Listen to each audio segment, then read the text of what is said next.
PTV, Telebisyon ng Bayan.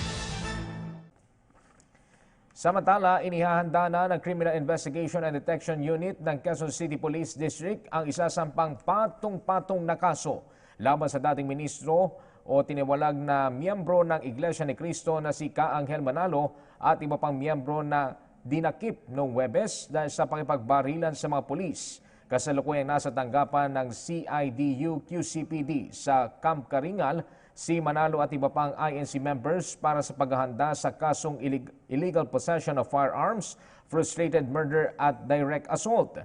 Si Ka Angel Manalo ay sasampahan ng illegal possession of firearms dahil sa mga nakumpiskang hindi lisensyadong baril sa kanyang bahay sa number 36 INC compound sa Tandang Sora.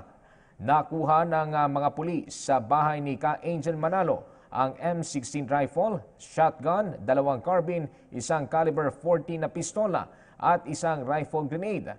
Kasong frustrated murder at direct assault naman ang isasampa sa 2 kasamahan ni Manalo na sina Jonathan Ledesma at Joseph Sabaluca na sospek sa pagbaril naman sa 2 pulis ng QCPD na sina PO2 Henry Hular at PO3 Jomar Uwandasan.